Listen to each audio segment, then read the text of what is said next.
ഈശോ നാമത്തിന് മഹത്വമുണ്ടാകട്ടെ. എൻ്റെ അമ്മയുടെ പ്രത്യക്ഷീകരണത്തിൻ്റെ സാക്ഷിയാക്കി എന്നെ ഈ പുണ്യഭൂമിയിൽ നിർത്തിയതിന് അമ്മയ്ക്ക് ഒരു കോടാനുകോടി നന്ദി. എൻ്റെ പേര് സോന ജയ്സൺ. ഞാൻ തൃശ്ശൂർ അതിരൂപതയിലെ വെട്ടുകാട് ഇടവാകാംഗമാണ്. ഇതെൻ്റെ മകള് ജസ്വിയ, ഇതെൻ്റെ മകൻ ജോഷുവ, ഇതെൻ്റെ ഭർത്താവിൻ്റെ അമ്മ.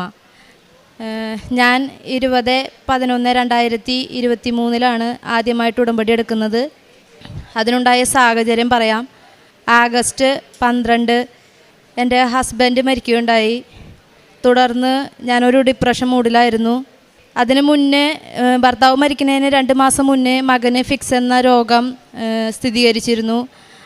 അവന് ഡോക്ടർ ഞങ്ങൾ 2 പേരോടും കൂടി പറഞ്ഞിരുന്നു അവന് ഓട്ടിസം എന്ന രോഗം വരാൻ ചാൻസ് ഉണ്ട്, അവൻ്റെ വളർച്ച മുരടിക്കാം, അവൻ്റെ സംസാരം കാര്യങ്ങളൊക്കെ പുറകോട്ടാവാൻ ചാൻസ് ഉണ്ട്, ചിലപ്പോൾ നടത്തം അവൻ ഒറ്റടി വല്ലതും വെച്ചിട്ട് നടന്നിരുന്നില്ല 1 വയസ്സായിട്ടും.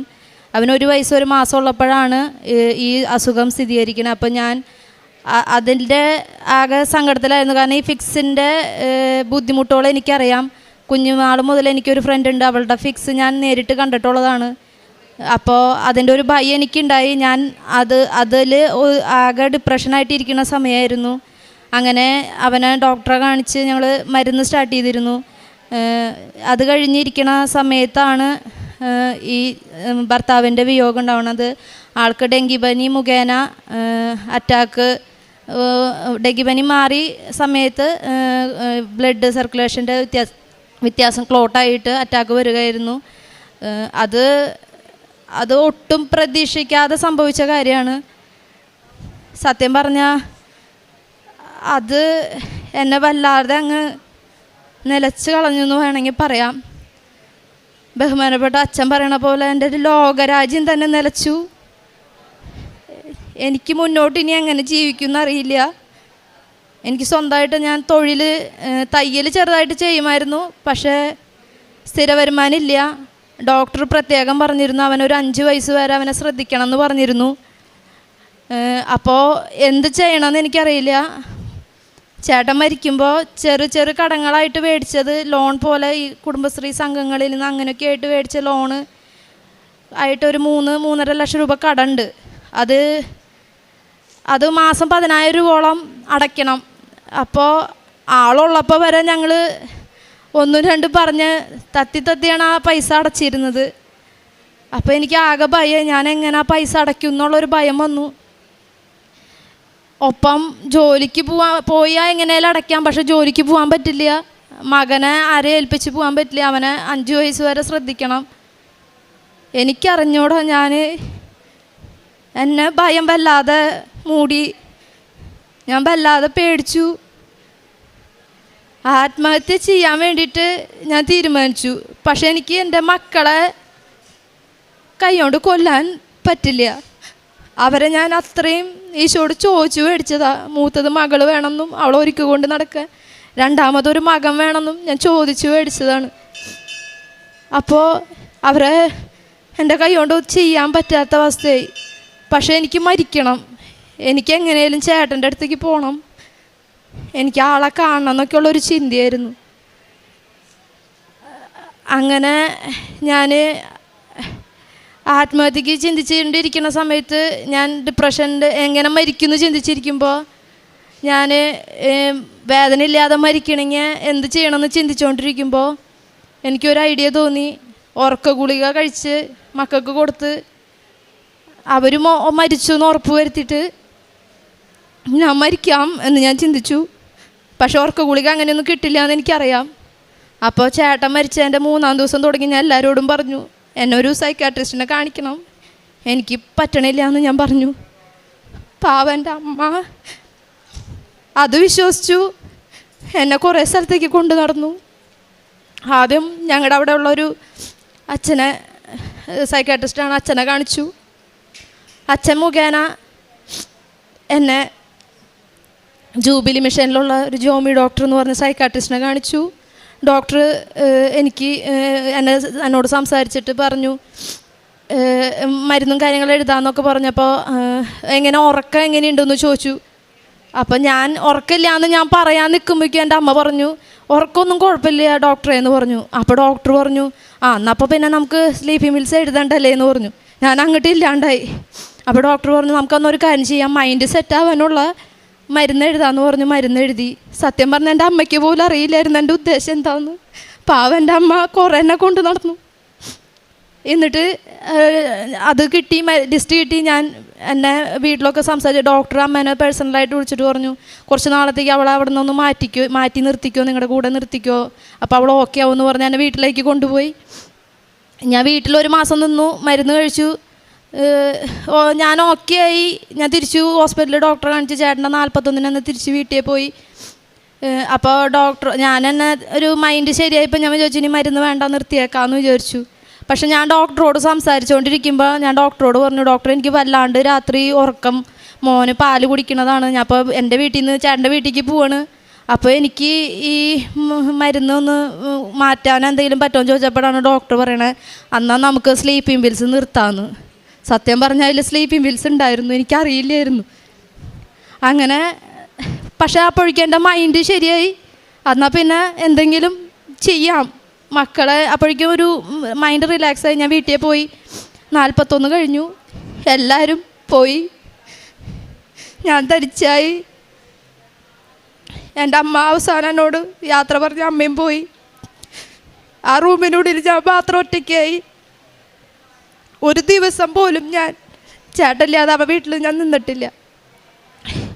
6 കൊല്ലമാണ് ഞങ്ങൾക്ക് ഒരുമിച്ച് താമസിക്കാൻ പറ്റിയത്. 2017 വിവാഹം. ഞാൻ ദൈവത്തെ വല്ലാതെ വെറുത്തു. സത്യം പറഞ്ഞ ഈ ലോകത്ത് എന്നെ പോലെ ആരെങ്കിലും ദൈവത്തെ വെറുത്തുണ്ടോ എന്ന് പോലും എനിക്ക് സംശയമാണ്. ഞാൻ ദൈവത്തോട് ചോദിച്ചു, ഞാൻ അത്രയും ഒരുങ്ങിയിട്ടല്ലേ ഞാൻ ഈ വിവാഹത്തിലേക്ക് കടന്നത്. കാരണം എനിക്ക് വിവാഹം താല്പര്യമില്ലായിരുന്നു. നിന്നോട് ഞാൻ പറഞ്ഞ് ഒരുങ്ങിയിട്ട് നീ തന്നതല്ലേ, എന്തുകൊണ്ട് നീ തിരിച്ചെടുത്തു എന്ന് ഞാൻ ചോദിച്ചു. എല്ലാവരും പറയുന്ന പോലെ കണ്ണിൽ ചോരില്ലാത്തവനാ എൻ്റെ ദൈവം ഞാൻ പറഞ്ഞു. ഞാൻ അമ്മയെ വെറുത്തു. അമ്മ മാതാവിനോട് ഞാൻ പറഞ്ഞു, നീയും കൂട്ടം നിന്നില്ലേ നിൻ്റെ മകനൊപ്പം, നിനക്കെങ്കിലും എനിക്ക് വേണ്ടിയിട്ടൊന്ന് പറയായിരുന്നില്ലേ, നീയും ഒപ്പം ചേർന്നില്ലേ എന്ന് പറഞ്ഞു.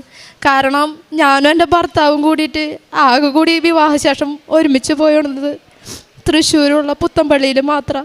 ഞങ്ങൾ എല്ലാ വെള്ളിയാഴ്ചയും നൊവേനയ്ക്ക് പോവായിരുന്നു. അപ്പം ഞാൻ മാതാവിനോട് പറയും, മാതാവേ നീയും എന്തേ എന്നെ കൈവിട്ടേ. പിന്നെ ചേട്ടൻ പള്ളിയിൽ യൂണിറ്റ് പ്രസിഡൻറ്റും പള്ളിയായിട്ട് നല്ല അടുത്ത് ഉള്ള ആളായിരുന്നു. അപ്പം ഞാൻ ഔസേപ്പിതാവിനെയും വെറുത്തു. ഞാൻ ഔസേപ്പിതാവിനോടും ചോദിച്ചു, അപ്പം ഞാൻ എന്ത് തെറ്റ് ചെയ്ത്? നിന്നെ പോലെ തന്നെ നല്ലോണം അധ്വാനിക്കുന്ന ഒരാളല്ല എൻ്റെ ഹസ്ബൻഡായിരുന്നു, നീ എന്തുകൊണ്ട് കൈവിട്ടു?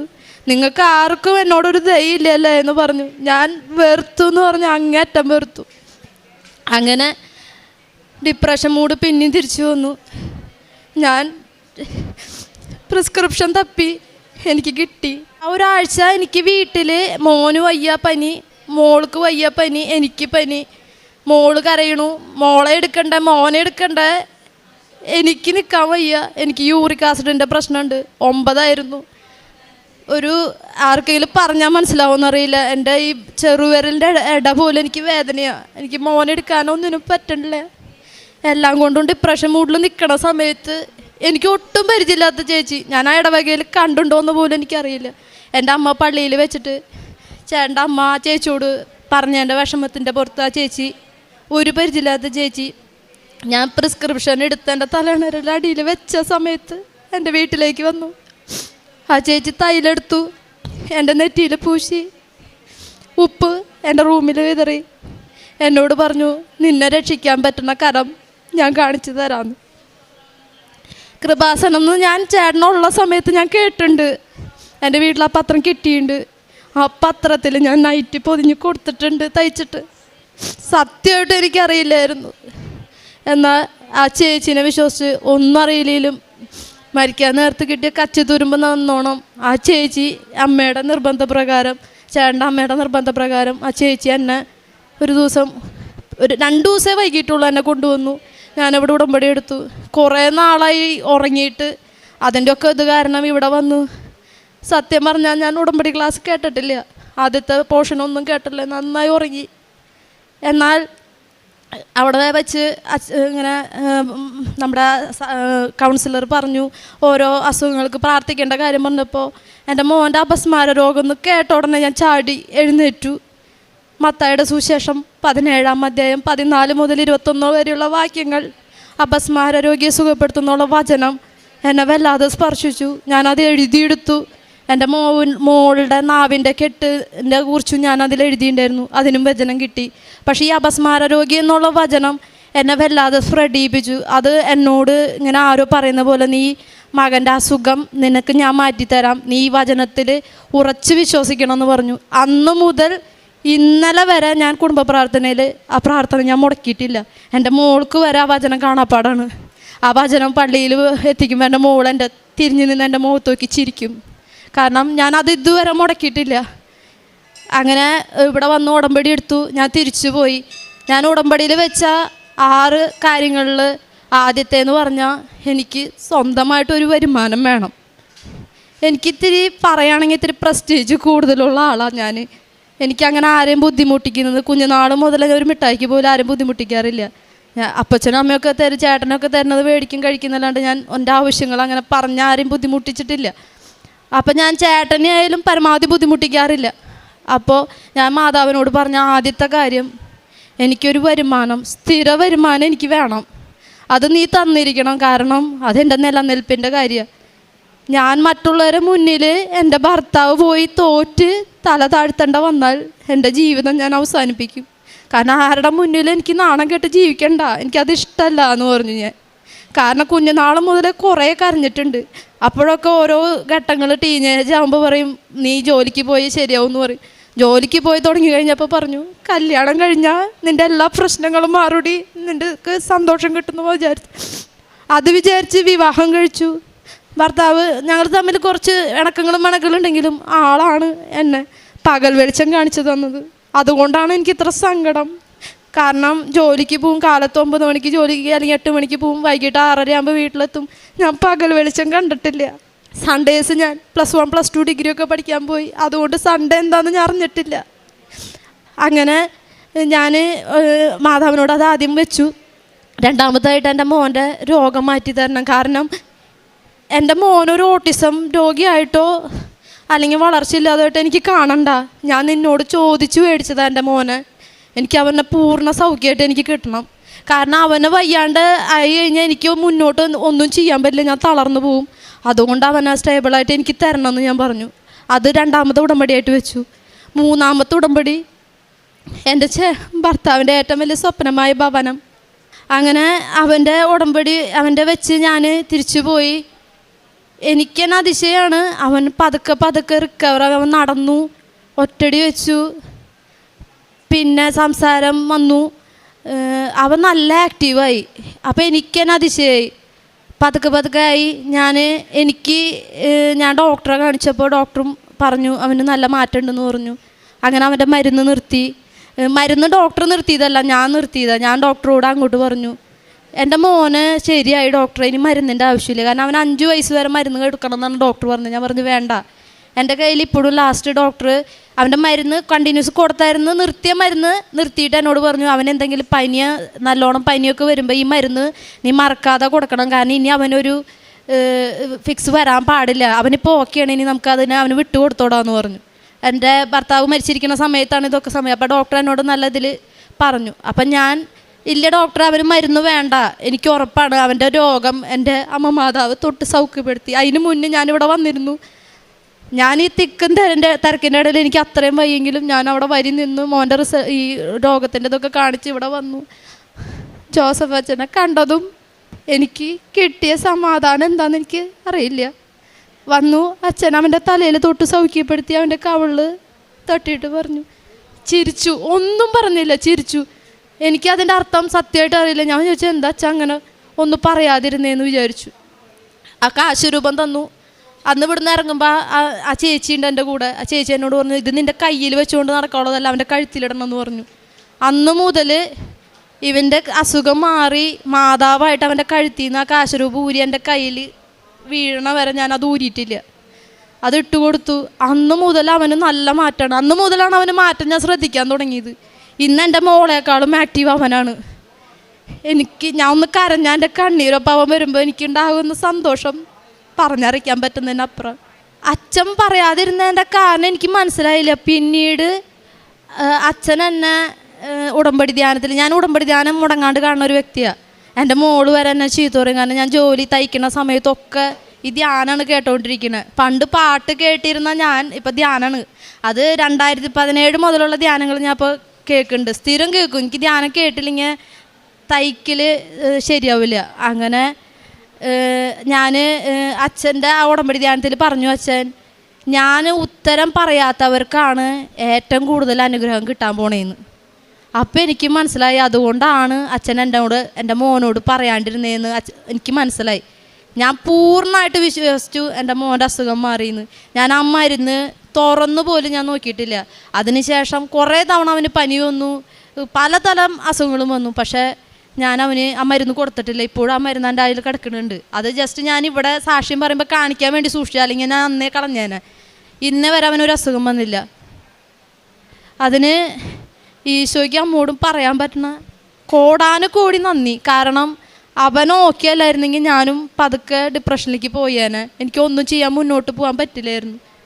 അങ്ങനെ പതുക്കെ എൻ്റെ മോളുടെ നാവിൻ്റെ കെട്ട്, അവൾ ആളാന്നൊന്നും കറക്റ്റായിട്ട് വർത്തമാനം പറയാൻ ബാക്കോട്ടായിരുന്നു എങ്കിലും പറഞ്ഞു തുടങ്ങിയാലും ക്ലിയർ അല്ലായിരുന്നു. പക്ഷേ ഞാനെന്നും അവളുടെ നാവിൽ തൈലം, വിശുദ്ധ തൈലം പുരട്ടും, നെറ്റിയിൽ പുരട്ടും, ഉപ്പ് കൊടുക്കും. തേനൊക്കെ അവൾക്ക് ഭയങ്കര ഇഷ്ടമാണ്. അങ്ങനെ അത് അവൾ കഴിക്കും. പതുക്കെ പതുക്കെ അവൾ വർത്തമാനം പറയാൻ തുടങ്ങി. പിന്നെ അവൾക്ക് അലർജിയുടെ അസുഖമുണ്ട്, ഭയങ്കര ചുമയാണ്. ആ ചുമ വരുമ്പോൾ രാത്രി അവൾ കരഞ്ഞ് ഛർദ്ദിക്കും. അപ്പോൾ എന്താ പ്രശ്നം എന്ന് വെച്ചാൽ, ഒപ്പം മോനും വാശി, അവനെ എടുക്കണം. ഇവൾ കരയുമ്പോൾ ഇവളെ എടുക്കാറ് അവളുടെ അപ്പനാ. അപ്പോൾ ആളുടെ പ്രസൻസ് ഇല്ലാത്ത കാരണം എനിക്ക് ഇവളെ കരയിക്കാണ്ട് നോക്കണം. ഞാനപ്പോൾ പരമാവധി ഇവളെ കരയിക്കാണ്ട് നോക്കും. അപ്പോൾ എന്താ ചെയ്യേണ്ടതെന്ന് വിചാരിച്ചിരിക്കുന്ന സമയത്താണ് കാശുരൂപത്തിൻ്റെ കാര്യം ഓർമ്മ വരുന്നത്. ഞാൻ അപ്പോൾ കാശുരൂപം എടുത്ത് കഴുത്തിലിട്ട് കൊടുത്തു. അന്ന് മുതൽ അവൾക്ക് കുഴപ്പമില്ല, ചുമ മാറി. അങ്ങനെ ആ വിഷയം മാറി കിട്ടി. അങ്ങനെ ഇരിക്കുമ്പോൾ തൊഴിലിൻ്റെ കാര്യത്തിൽ തീരുമാനമാവാൻ വേണ്ടിയിട്ട് എന്ത് ചെയ്യുമെന്ന് ആലോചിച്ചിരിക്കുമ്പോഴാണ് എനിക്ക് ഒരു ധ്യാനത്തിൽ, പള്ളിയിൽ ധ്യാനത്തിൽ കേൾക്കണ മാതാവിൻ്റെ ജോലിയാണ് തയ്യൽ എന്നുള്ളത്. സത്യം പറഞ്ഞാൽ തയ്യലോട് എനിക്ക് താല്പര്യമില്ലായിരുന്നു. ചേട്ടൻ മരിച്ചതോടുകൂടി ആകെ ഡിപ്രഷൻ ആയതുകൊണ്ട് നല്ല തുണി മേടിച്ച് വെട്ടാനും തയ്ക്കാനും പേടിയായിരുന്നു, എനിക്ക് ഭയം. അപ്പം ഞാൻ വിചാരിച്ചു, എൻ്റെ അമ്മയുടെ ജോലിയല്ലേ, അതും എൻ്റെ ഭർത്താവ് മരിക്കുന്നതിന് 1 മാസം മുന്നാണ് ഞാൻ ആ തയ്യലിൻ്റെ ക്യാബിൻ തിരിക്കണതൊക്കെ. അപ്പോൾ അത് ദൈവം എനിക്ക് വേണ്ടി കരുതിയതാന്ന് വിചാരിച്ചു. ഞാൻ അതിലേക്ക് ഇറങ്ങി. അങ്ങനെ അത് മുന്നോട്ട് പോയി. എനിക്ക് നല്ലൊരു വരുമാനമായി. പതുക്കെ പതുക്കെ എനിക്ക് കാനഡയിൽ നിന്ന് ഓർഡർ വന്നു. 2 പ്രാവശ്യം ഞാൻ കാനഡയിലേക്ക് ഡ്രസ്സ് തയ്ച്ചയച്ചു. അതിൽ നിന്നൊരു വരുമാനം കിട്ടി. ഇപ്പം ഡാൻസിൻ്റെ ഡ്രസ്സ്, അവർക്ക് ആ ഡാൻസിൽ എനിക്ക് സന്തോഷം എന്ന് പറഞ്ഞാൽ, അവർക്കത് സ്റ്റേറ്റ് ലെവലിൽ അവരുടെ കാനഡയിൽ ഡാൻസ് കളിച്ചിട്ട് അവർക്ക് ഫസ്റ്റ് കിട്ടിയെന്ന് പറഞ്ഞ് ഞാൻ അറിയിച്ചു. എനിക്കത് വലിയ സന്തോഷം ഉണ്ടായി. അതിനുശേഷം ഒരു ഓർഡർ കിട്ടി, അതും തയ്ച്ചയച്ചു. അങ്ങനെ ഞാൻ തയ്യൽ മുന്നോട്ട് കൊണ്ടുപോയി. ഇപ്പോൾ ഒരു സ്റ്റാഫിനെ വെച്ച് തയ്ക്കാറായി. അതിൻ്റെ ഇടയിൽ ഇത് മാത്രം പോരാ, കടങ്ങൾ വീട്ടണം, എന്ത് ചെയ്യണമെന്ന് ചിന്തിച്ചിരിക്കുന്ന സമയത്ത് LIC എന്ന് പറഞ്ഞിട്ട് അതിൽ നിന്നൊരു കോള് വന്നു.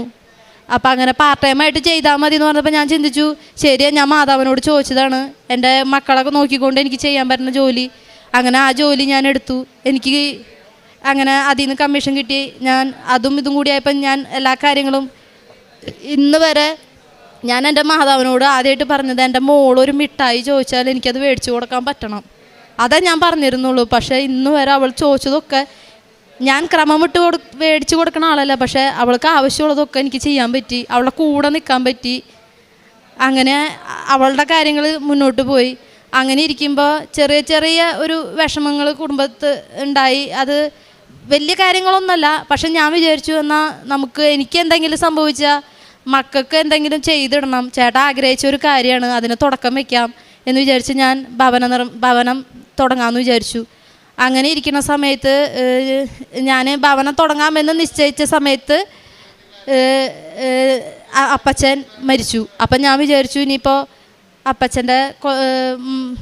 അപ്പച്ചില്ലല്ലോ, ഇനിയിപ്പോൾ അതിൻ്റെ ഡിപ്രഷനിൽ പോയി. അങ്ങനെ ഇരിക്കുമ്പോൾ എന്നാലും കുഴപ്പമില്ല, തുടങ്ങാമെന്ന് ബ്രദർ പറഞ്ഞു, നീ തുടങ്ങിക്കോ, നമുക്ക് ചെയ്യാമെന്ന് പറഞ്ഞു. അങ്ങനെ ഞാൻ വീടിൻ്റെ പണി തുടങ്ങി. 3-ാം മാസം ഞാൻ എനിക്കറിയില്ല, എൻ്റെ കയ്യിൽ 10 രൂപയില്ല, ഒന്നുമില്ല. ഞാൻ എന്ത് കണ്ട പണി തുടങ്ങിയത് എനിക്കറിയില്ല. കുറച്ച് സ്വർണ്ണം ഉണ്ടായിരുന്നു, പക്ഷെ നിങ്ങൾക്കറിയില്ല, അതുകൊണ്ടൊന്നും ഒരു വീട് പണി നടക്കില്ല. ഞാൻ എൻ്റെ ആഗ്രഹമാണോ അത് ദൈവത്തിൻ്റെ ആഗ്രഹമാണോ എന്നറിയാൻ വേണ്ടി ഞാൻ ആധാരം കൊണ്ട് അച്ഛൻ്റെ അടുത്തേക്ക് വന്നു. അന്നും അച്ഛൻ മാതാവിൻ്റെ അടുത്ത് തൊട്ട് മുത്തിച്ചു, ഒന്നും പറഞ്ഞില്ല. പക്ഷെ എനിക്കറിയാം പറയാത്തതാണ് നല്ലതെന്ന്.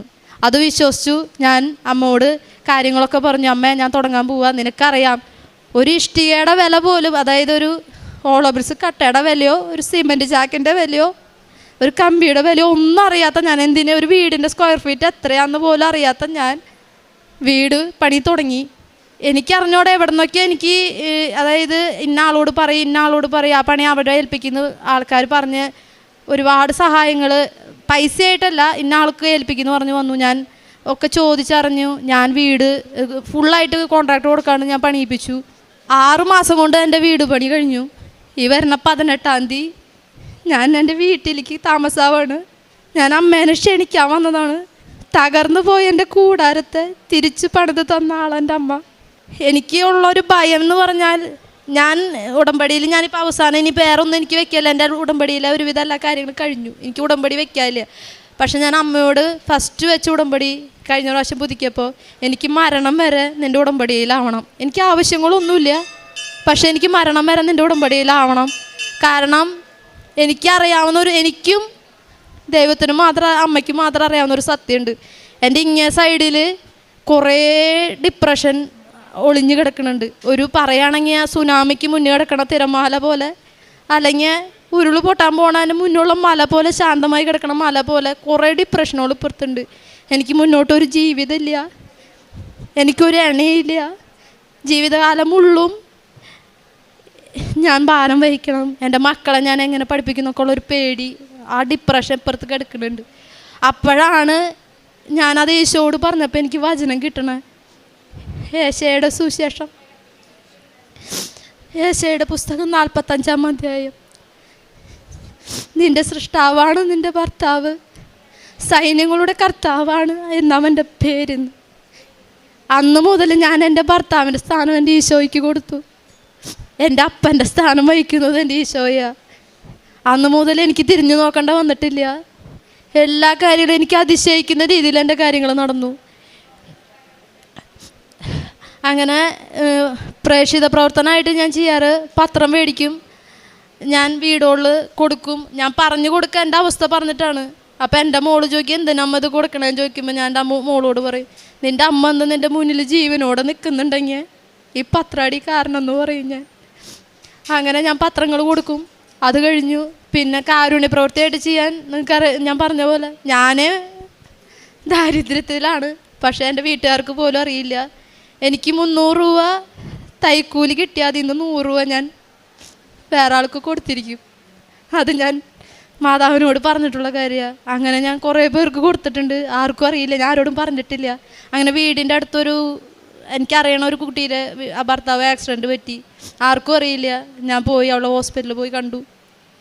ഞാനൊരു 2000 രൂപ അവളുടെ കയ്യിൽ വെച്ച് കൊടുത്തു. അത് പൈസയായിട്ട് പറയുന്നത് വേറെ ഒന്നും കൊണ്ടല്ല. അതിൻ്റെ പിറ്റേ ദിവസം 4000 രൂപയായിട്ട് ഒരാൾ എൻ്റെ കയ്യിൽ കൊണ്ട് വെച്ച് തന്നു. എനിക്ക് അന്നാണ് മനസ്സിലായ, കൊടുത്ത ദൈവം നമുക്ക് 4 ഇരട്ടിയായിട്ട് തിരിച്ചു തരും. അന്ന് മുതൽ ഞാൻ സന്തോഷത്തോടെ കൊടുക്കാൻ തുടങ്ങി. ആദ്യമൊക്കെ ചെറുപ്പം മുതലേ ഞാൻ കൊടുക്കും, പക്ഷേ ഞാനത് എൻ്റെ ഒരു ഇതിലായിട്ടാണ് ഞാൻ കൊടുക്കുക. ഇപ്പം ഞാൻ എൻ്റെ ഈശോയുടെ ക്രെഡിറ്റിലായിട്ടാണ് കൊടുക്കണേ. ഞാൻ പറയും, എൻ്റെ അമ്മ മാതാവ് തരാൻ പറഞ്ഞിട്ടാട്ടാണ് ഞാൻ തന്നേ. അപ്പോൾ അവരാരാന്ന് ചോദിക്കും, ഞാൻ അമ്മേനെ കുറിച്ച് പറഞ്ഞു കൊടുക്കും. നിങ്ങൾക്ക് പറ്റുന്നുണ്ടെങ്കിൽ പൊക്കോളൂ എന്ന് പറയും. പിന്നെ എനിക്ക് വന്ന മാറ്റം എന്ന് പറയാൻ, കുർബാന. അത് സത്യം പറഞ്ഞാൽ ഞാൻ മൗണ്ടകത്തിൽ നിന്ന് കുർബാന കണ്ടായിരുന്ന ഞാനാണ്. കുട്ടികളെ തന്നത് ചോദിച്ച് മേടിച്ച് ദൈവത്തിൽ നിന്ന് കിട്ടി. പക്ഷെ കുട്ടികളുടെ പേര് പറഞ്ഞ് ഞാൻ മൗണ്ടകത്തിൽ നിന്നാണ് ഞാൻ കുർബാന കണ്ടായിരുന്നത്. ഇവിടെ ഉടമ്പടി എടുത്തതിന് ശേഷം പതുക്കെ ഞാൻ പള്ളിയുടെ ഉള്ളിലേക്കാക്കി. പിന്നെ ഞാൻ അച്ഛനെ നോക്കി കുർബാന കാണാൻ തുടങ്ങി. പിന്നെ നോക്കിയപ്പോൾ ആൾത്താരയിലുള്ള ക്രൂശിത രൂപം നോക്കി പ്രാർത്ഥിക്കാൻ തുടങ്ങി. ഒരു ദിവസം ഞങ്ങളുടെ പള്ളിയിലെ ആൾത്താര പണി കഴിഞ്ഞു. ആൾത്താര തുറന്ന് കാണിക്കുന്ന സമയത്ത് ഞാൻ കണ്ട കാഴ്ച എനിക്ക് പറഞ്ഞറിയിക്കണേലപ്പുറം. ആരെങ്കിലും അത് ശ്രദ്ധിച്ചിട്ടുണ്ടോയെന്ന്, ഇടവക്കാർ ശ്രദ്ധിച്ചിട്ടുണ്ടോയെന്ന് എനിക്കറിയില്ല. ആ ക്രൂശിത രൂപത്തിൻ്റെ മുകളിൽ നമ്മുടെ പിതാവ് 2 കൈ വിരിച്ച് നിൽക്കുന്ന ഒരു ഫോട്ടോ ഉണ്ട്. അത് കണ്ടതും എനിക്ക് മനസ്സിലായി. എന്നോട് പറയണ എന്നോട് ആരോ ചെവിയിൽ പറയണ പോലെയാണ് എനിക്ക് തോന്നിയത്. നിനക്ക് വേണ്ടി എൻ്റെ പുത്രനെ വരെ ത്യാഗം ചെയ്യാൻ ഞാൻ തയ്യാറാണെങ്കിൽ നീ എനിക്ക് എത്ര വിലപ്പെട്ടതാണെന്നാണ് എന്നോട് ചോദിച്ചത്.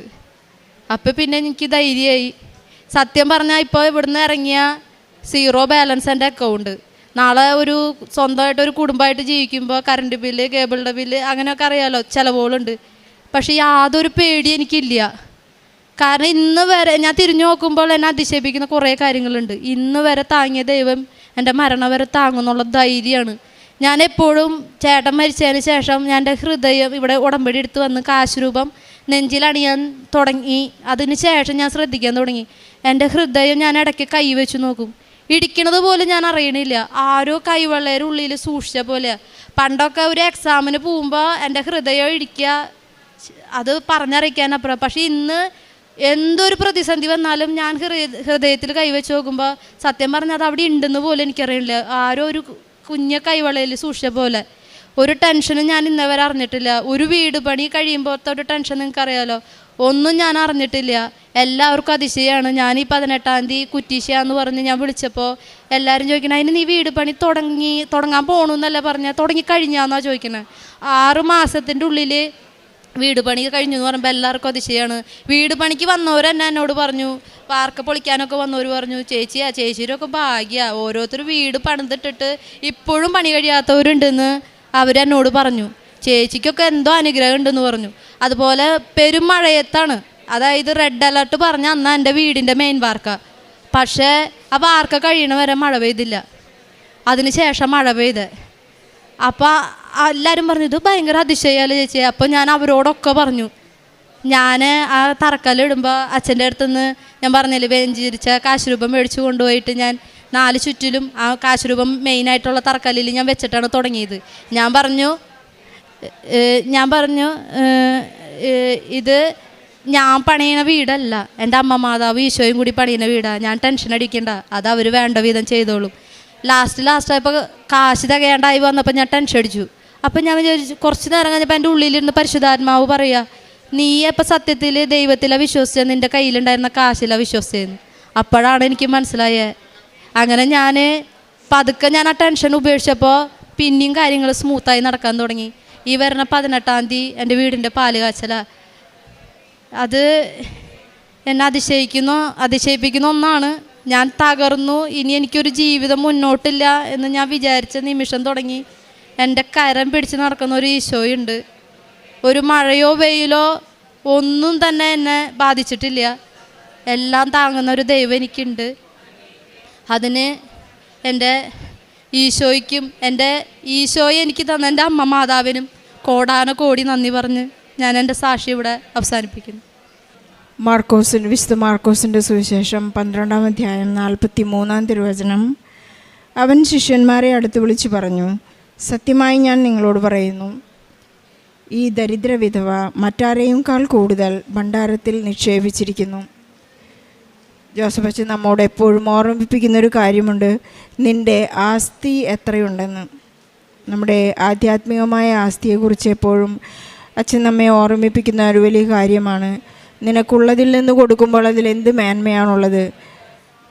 നമ്മുടെ ഡെപ്പോസിറ്റിനെ കുറിച്ച് നാം എപ്പോഴും ചിന്തിക്കേണ്ട, നമുക്ക് റിവിഷൻ നടത്തേണ്ട ഒരു വലിയ അവസ്ഥയാണ് ഉടമ്പടി ജീവിതം എന്നുള്ളത്.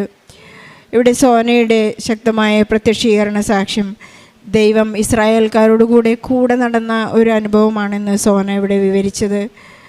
നമ്മുടെ ഉടമ്പടി ജീവിതം വളരെ ശക്തമാകും. എനിക്കിനി യാതൊരു ആഗസ്റ്റ് മാസത്തിൽ ഹസ്ബൻഡ് മരിച്ച് 1 വർഷത്തിനുള്ളിൽ തന്നെ മകൾക്ക് ഇത്ര വലിയ റിക്കവറി ഉണ്ടായി. ഇന്ന് എനിക്ക് എല്ലാം തികഞ്ഞു കഴിഞ്ഞു എന്ന് ഈ മകൾക്ക് അൾത്താരയിൽ പറയാൻ സാധിക്കുന്നതിൽ ഈശോ നിറഞ്ഞു കഴിഞ്ഞു എന്നാണ് പൗലോസ്ലീഹ പറയുന്നത് പോലെ, ക്രിസ്തു എന്നിൽ രൂപപ്പെടുന്നതുവരെ ഞാൻ നിങ്ങൾക്ക് വേണ്ടി ഈറ്റുനോവ് അനുഭവിക്കുന്നു എന്നാണ് പൗലോസ്ലീഹ പറയുന്നത്. നമുക്ക് ക്രിസ്തു രൂപപ്പെടുവാനായി പ്രാർത്ഥിക്കാം. സോനയുടെ വലിയ സാക്ഷ്യത്തിന് ഈശോയ്ക്കും പരിശുദ്ധ അമ്മയ്ക്ക് നല്ലൊരു കയ്യടി നൽകി സാക്ഷ്യം നമുക്ക്